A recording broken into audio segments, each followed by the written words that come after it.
When we think of chains, we imagine iron, heavy, visible, and cruel. But today's chains are not made of metal. They are made of numbers, contracts, and signatures. They sit quietly inside spreadsheets in Washington, Brussels, and London, but their weight is no less deadly. I have walked through villages where the land is rich, yet the people are poor. I have seen gold mines that feed the world, while the miners eat once a day. And when I ask the question, why? The answer is always hidden behind polite words. Debt, interest, structural adjustment. These are the new instruments of control. The International Monetary Fund, the World Bank, and the financial systems built after colonialism never left Africa. They simply changed their uniforms. Where once we had governors, we now have consultants. Where once they carried whips, they now carry policies. They call it economic assistance. But tell me, how can it be assistance when the helper grows richer and the helped grows poorer? When the debt you pay never ends, not because you borrowed too much, but because the interest was designed to last forever. That is the new chain, the chain of interest. You cannot see it, but it wraps around every African nation's budget, squeezing life out of every dream we try to build. When we try to build schools, they say, cut your spending. When we try to raise salaries, they say, your deficit is too high. When we try to protect our industries, they say, open your markets. Every time we rise, they call it unsustainable. And so I ask, who gave them the right to define our sustainability? Who decided that Africa must always live in survival mode while others live in abundance? My brothers and sisters, the most dangerous slavery is not of the body. It is of the mind and the economy.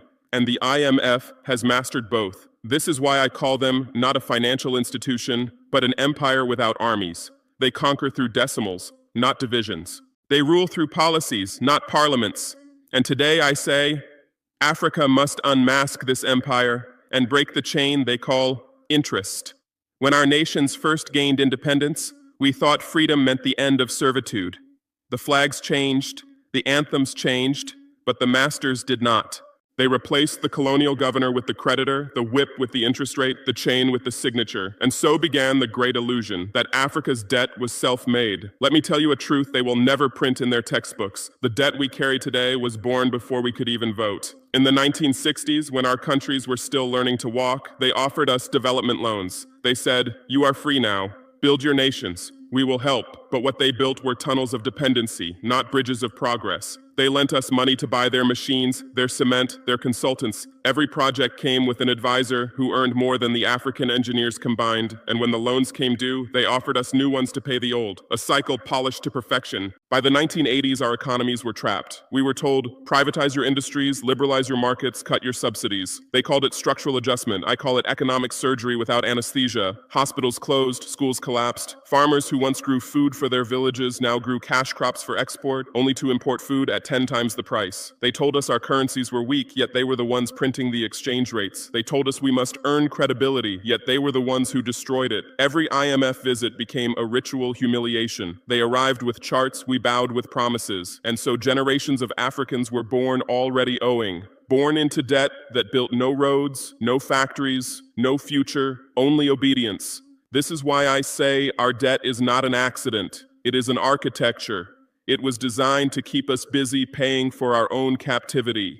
The money flowed in circles, out of Africa through interest, into their banks through contracts, and back again as aid. They call it economics. I call it theft disguised as policy, because no free nation should have to ask permission to breathe. When people ask me, President Traore, how did Africa fall into this trap? I tell them the trap was never built overnight. It was crafted carefully, brick, by those who understood one thing, that control is most effective when it feels like choice. After colonialism's fall, they realized that the flag could change without losing power, as long as the money system remained theirs. So they invented new words to mask old domination: aid, loan, assistance, stability. Each word sounded kind, yet each carried a hidden hook. They studied our weaknesses. They knew our people needed schools, roads, hospitals, and trade. They also knew we lacked capital, so they came as friends, smiling with contracts and promises, but every coin they lent us had strings tied to it, strings that reached all the way back to Washington, Paris, and London. They said, borrow and we will help you grow, but what they meant was, borrow and we will own your future. The trap was subtle. First, they convinced our leaders that development required external validation. Then they conditioned our budgets, our currencies, even our education systems to depend on their approval. When you control a nation's money, you control its priorities. And so they dictated what we could build, when we could build it, and how. A hospital could not open unless an IMF audit approved the expenditure framework. A farmer could not receive a loan unless it fit the growth strategy written in English thousands of miles away. Even our universities began to teach us how to obey. Young economists returned from abroad fluent in Western theories, but blind to African realities. They became the new priests of dependency, quoting interest rates like scripture, and every time we protested, they smiled and said, "We only want to help." But help that demands submission is not help. It is control wearing a friendly face. And that is how the trap was born, not through invasion, but through indoctrination. We were taught to distrust ourselves and worship their approval. Today, as we pull free from that illusion, the same architects of the trap call us rebellious. But if reclaiming our destiny makes us rebels, then I say, let every African nation rebel, because the first act of freedom is to stop thanking your captor. There is a kind of slavery that doesn't use chains or prisons, it uses interest. They call it a small rate, a manageable percentage, but that small number hides a giant truth. That interest is not just a cost, it is control. When the IMF or World Bank lends money, they don't only collect repayment, they collect obedience. They know that every percentage point of interest is a thread pulling your nation's decisions toward their agenda. It begins with economics, but it ends with sovereignty. You see, interest is like a shadow. It grows the longer it follows you. A loan that starts at $1 billion becomes $2 billion. Then $3 billion, not because of mismanagement, but because the terms were designed to multiply the debt. And when we struggle to pay, they offer us relief. But their relief always comes with new rules. Cut your budget, privatize your state assets, open your markets to foreign investors. That is not relief, it is reinforced submission. They tell us, debt builds discipline. But what kind of discipline teaches a man to sell his future to survive today? What kind of progress demands that a country sacrifice its hospitals so it can pay interest to its former colonizers? I have read their contracts. I have seen how repayment is scheduled for decades, how penalties compound faster than development itself. Even when we finish paying, the interest remains, like a ghost that never leaves. And so, our budgets become tombs for our ambitions. Every year, millions that could feed our children, modernize our industries, or pay our teachers instead flow quietly into Western banks. They call it economics. I call it legalized exploitation. Some say, but these are the rules of global finance. These are the rules of modern colonization, because when a farmer works your land and gives you his harvest in the name of debt, that is not economics, that is slavery in a suit. Interest was not designed to grow our economies, it was designed to grow our dependency. And until we face this truth, Africa will keep working for creditors while calling it development. That is why I speak today, to remind the world that we owe no one our freedom, because the only debt Africa truly carries is the debt to its people, to finally set them free. When I speak against the IMF or the West, they say, but we give you aid, we help you. And I answer, aid? Show me where that aid has set anyone free. For decades, billions have flowed into Africa. But where has it gone? If aid truly worked, would we still need it after 60 years of independence? Would our farmers still depend on imported food, or our children still study under trees? Aid was never meant to lift us up. It was meant to keep us reachable. It is not generosity. It is a remote control disguised as compassion. Every so-called donation arrives with invisible strings. You cannot spend it freely. You must follow conditions. You must buy their materials, hire their consultants, and obey their timelines. The money leaves before it even touches the soil. They say, we are helping Africa develop.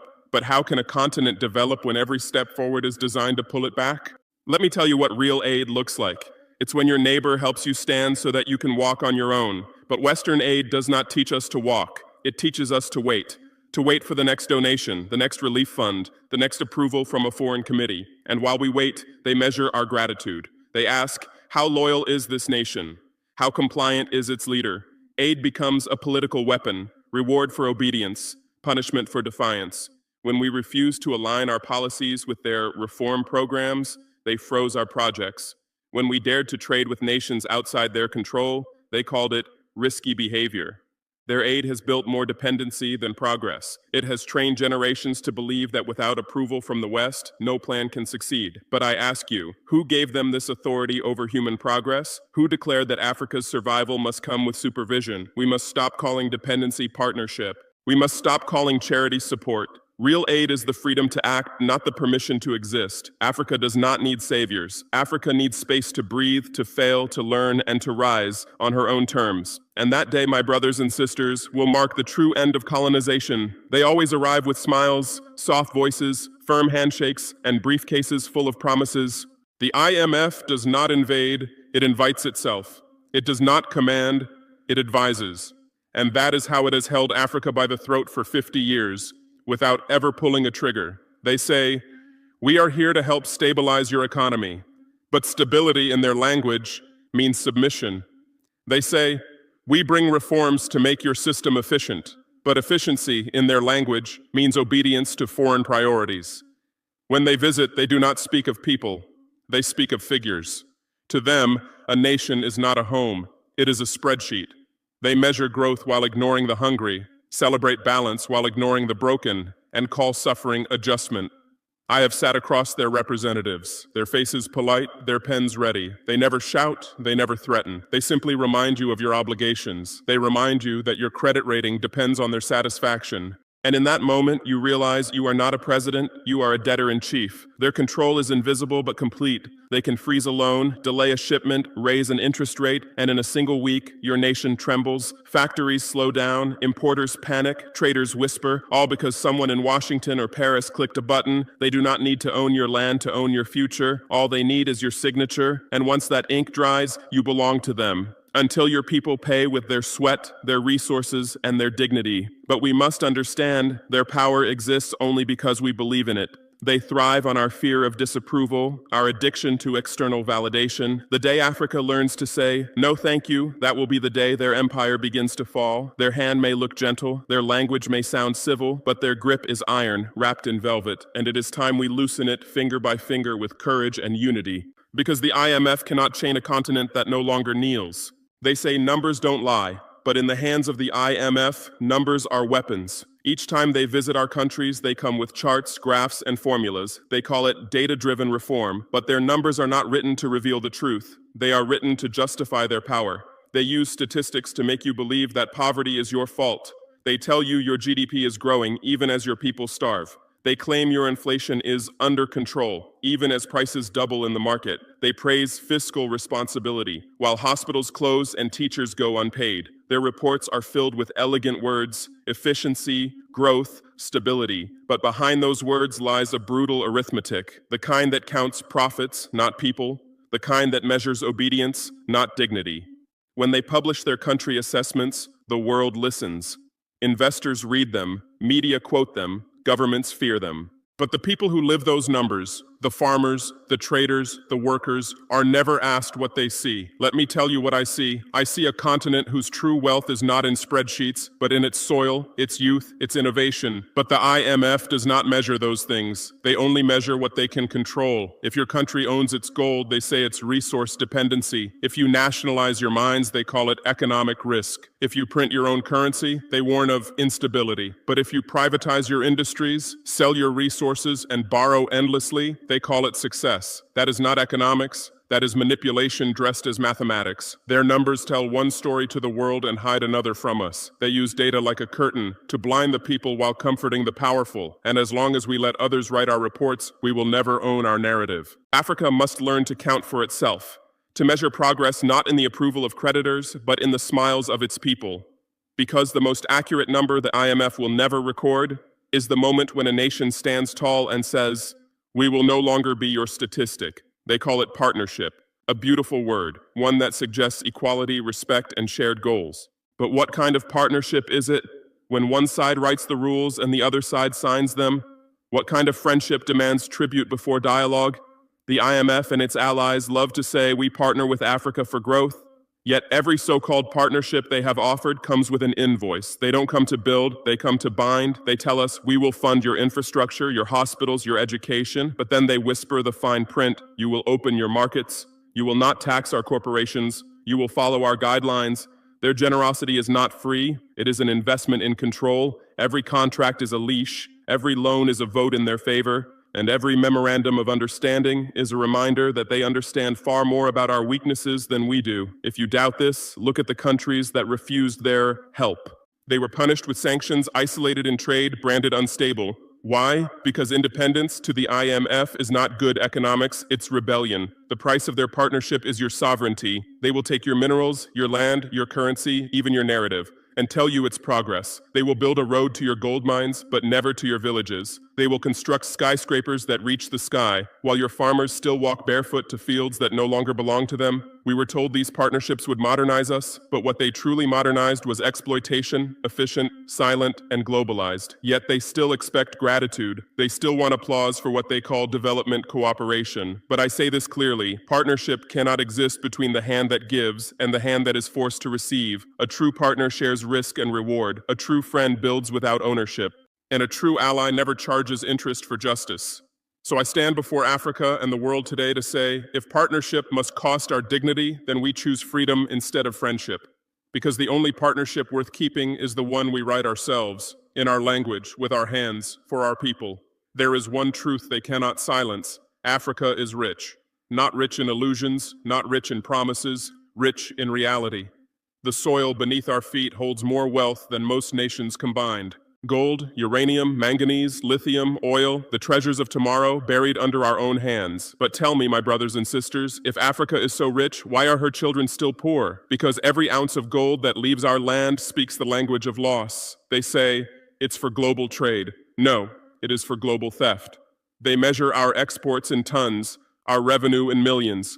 But they never count the empty schools, the dry wells, or the silent villages that those exports leave behind. They send engineers to dig, accountants to audit, and soldiers to protect the mines. And when we ask for a fair share, they accuse us of being uncooperative. When we nationalize what belongs to us, they call it dictatorship. When we demand transparency, they call it radicalism. Our gold built their empires, our labor fueled their industries, our silence paid their debts, and now they return to tell us how to manage what is ours. In Burkina Faso, we no longer whisper our truth, we say it proudly. Our gold will no longer leave this soil without purpose. It will build our roads, fund our schools, and feed our children before it fills foreign vaults. This is why they fear us, because a nation that controls its gold controls its destiny. They fear the day Africa stops exporting wealth and starts exporting power. Gold does not only shine, it speaks.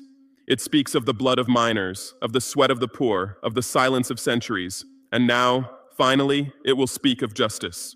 We are not closing ourselves to the world. We are opening ourselves to fairness. We do not reject cooperation. We reject exploitation. Let the world know. The age of plunder is ending.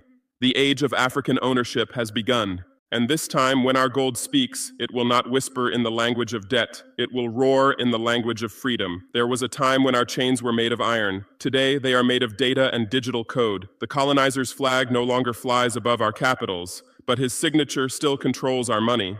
Through the Central African franc, through global banking systems, through the so-called digital financial reforms, we remain connected to the same master in different form. They call it modernization. They say, we will integrate Africa into the global financial ecosystem. But integration without independence is only submission with better software. When you control a nation's currency, you do not need soldiers. You can silence revolutions with exchange rates. You can reward obedience with credit scores. You can punish defiance by freezing accounts. That is what they plan for the future, a cashless colonization. Digital payment systems linked to Western banks, monitored through algorithms, approved by partners. They will know when a farmer buys seed, when a journalist speaks, when a leader resists. Control no longer needs a gun, it only needs a login. I have seen how they promote their innovation missions, bringing sleek presentations and smiling consultants. They promise transparency, but deliver surveillance. They promise security, but deliver dependency. Africa must not walk blindly into this digital net. Yes, we need technology. Yes, we need banking reform, but it must be ours, built with African minds, run on African servers, protected by African laws. Our currencies must reflect our realities, not our chains.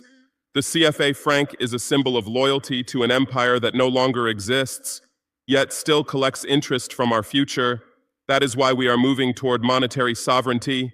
It is not rebellion, it is correction, a necessary act of self-respect. Let them call it nationalism if they wish. I call it economic survival because the day we print, store, and transmit our own money, the day we protect our data like we protect our gold, that day we will finally break the last invisible shackle of colonialism. And from that day on, Africa will no longer beg for access. She will set the terms of her own freedom. There is a new wind blowing across Africa, and no wall of debt can stop it. For generations, we were taught to whisper our pain, to fear their systems, to trust their numbers. But now, something powerful is happening. The silence is breaking. From Dakar to Dar es Salaam, from Ouagadougou to Johannesburg, a continent is waking up. It is not just a political awakening, it is spiritual and intellectual. The youth are asking new questions. They no longer want to migrate to survive, they want to build to belong. They are reading, coding, farming, inventing, and they are not waiting for permission. This awakening did not begin in parliaments. It began in classrooms, in markets, in the restless minds of those who refuse to be statistics. The new generation of Africans has stopped asking, can we? Now they ask,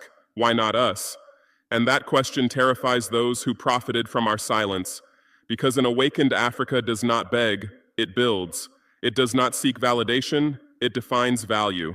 This is why they fear our unity, because once the youth of Burkina Faso, Ghana, Mali, Congo, and Nigeria speak with one voice, no IMF policy, no foreign base, no propaganda can divide us again. I have said it before, and I will say it again. Africa's greatest resource is not gold, not oil, not diamonds, it is belief. Belief in our capacity, in our worth, in our right to chart our own course. They can steal our minerals, but not our momentum. They can block our loans, but not our ideas. They can isolate our governments, but not our people. And when this awakening turns into organization, the world will see an Africa that no longer reacts, but leads. I see that Africa already rising, not in speeches, but in action. Young Africans turning dry soil into farms, building apps that connect villages, inventing clean energy from rivers. That is the Africa they never predicted, and the Africa they can no longer stop. We are no longer the continent that waits. We are the continent that moves. And once a people awaken, they do not fall back asleep.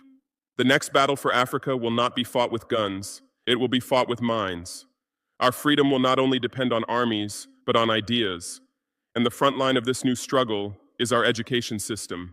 For too long, we have taught our children to memorize, not to question. We have filled their heads with colonial theories while emptying their hearts of confidence. We told them success means leaving Africa, when success should mean lifting Africa. This must end. We cannot build a new continent with an old curriculum. Our education must teach us how to solve African problems, not how to please foreign corporations. A student in Ouagadougou should not only know the history of France, he should know the history of the Mossi Empire, the legacy of Sankara, the genius of ancient Timbuktu. He should learn how to harness solar energy, how to irrigate the Sahel, how to code in his own language. That is the education that frees, not trains. Innovation must be our second weapon. The same way our ancestors used iron to forge independence, we must use technology to forge sovereignty. We cannot remain mere consumers in a world powered by algorithms and AI. We must build African systems, African apps, African machines, not copies of Western designs, but tools for African realities. Every young inventor, every farmer experimenting with new techniques, every coder working from a village hut, they are soldiers in this new revolution. Their battlefield is the classroom, the workshop, the field. Their weapon is creativity, and their mission is liberation. I tell our young people, stop waiting for miracles. You are the miracle. What the IMF fears most is not our governments, it is you. Because once African youth learn to create instead of consume, to produce instead of plead, the entire foundation of dependency will collapse. And when that happens, our future will no longer be dictated from boardrooms in Europe. It will be designed in African classrooms powered by African innovation and protected by African pride. The world is changing fast, and Africa must not be its laborer. Africa must be its leader. My brothers and sisters, I have spoken of debt, of interest, of the illusion of aid, and the chains of digital control. But I do not speak to condemn, I speak to awaken. Because the real fight before us is not only political or economic, it is psychological. For decades, they convinced us that progress required permission, that to rise, we must ask, that to dream, we must first be approved. But the truth is simple. We were never meant to be poor. We were made poor by design. And now we must choose to be free by will. Freedom does not come from rebellion alone. It comes from reconstruction. We must rebuild our economies to serve the people, not the lenders. We must rewrite our curriculums to teach power, not dependency. We must redefine our diplomacy, not as followers of Western interests, but as leaders of human balance. The IMF, the World Bank, and their allies, they are not gods. They are institutions built by men, and what man builds, man can change. Africa's unity is no longer a dream, it is a demand. When one nation breaks free, it gives courage to the next, and soon that courage becomes a fire no empire can extinguish. Let them call us radicals, let them say we are ungrateful, because gratitude to oppression is betrayal to our ancestors. We do not hate the West, we reject domination. We do not reject cooperation, we reject submission. Our vision is not revenge, it is restoration, of balance, of dignity, of justice. When I see the youth of Africa marching with purpose, when I see women leading communities, when I see farmers reclaiming land and engineers building satellites, I know the tide has already turned. Africa is not waiting to be rescued. Africa is rising to rescue itself. So let this message travel beyond Burkina Faso, beyond borders, beyond fear. Tell the IMF, Africa will no longer mortgage its soul for survival. Tell the world, we are open for partnership, not plunder.